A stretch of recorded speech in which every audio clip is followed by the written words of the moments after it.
My opponent believes that over-the-counter birth control would raise the cost of the drug. They argue that by making birth control pills over-the-counter, the medication would no longer be covered by insurance. I disagree. Due to the high number of Americans with health insurance, there'll be a continuous flow of demand for the prescription birth control. Additionally, this high price is nothing compared to the checks those without health insurance will be racking up if over-the-counter birth control is not offered to them.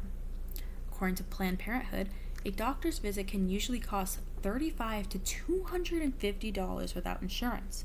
For those with insurance, it will most likely be covered by the doctor's office.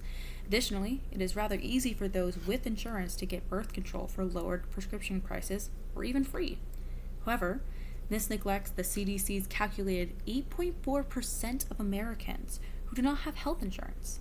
So this usually free doctor's visit can cost a lot, on top of the prescription birth control bill that can cost between $10 to $50 per refill, when O-pill costs $49.99 for 3 months fill, which is rather pricey. But for those who do not have health insurance, this is the most cost-efficient way to receive hormonal birth control.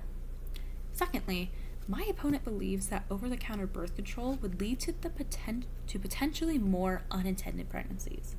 This is due to the inefficiency of the medication and how 9 out of 100 women who use hormonal birth control end up with an unintended pregnancy. So, technically this is true. According to the Cleveland Clinic, hormonal birth control is 99% effective against pregnancy, but only if the pill is used properly and on time. There are more efficient ways of preventing pregnancy, such as condoms, but there are also other reasons for a person to want to take birth control, such as period regulation and acne reduction. This again leads me to the main point of my argument that just because it doesn't work for some people does not mean it should be banned for all people. There is always risk when it comes to birth control.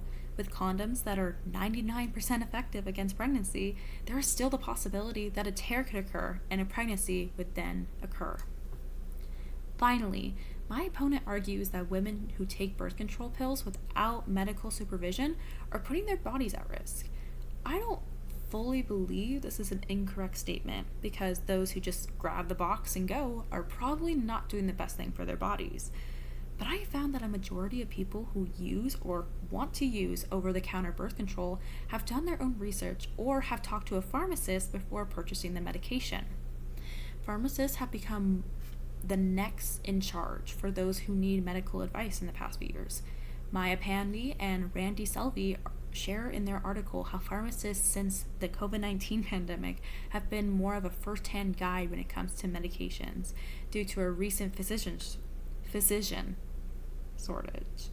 Additionally, many states have allowed the over-the-counter birth control option only after having a discussion with the pharmacist selling the medication and filling out paperwork to ensure the safety of the client.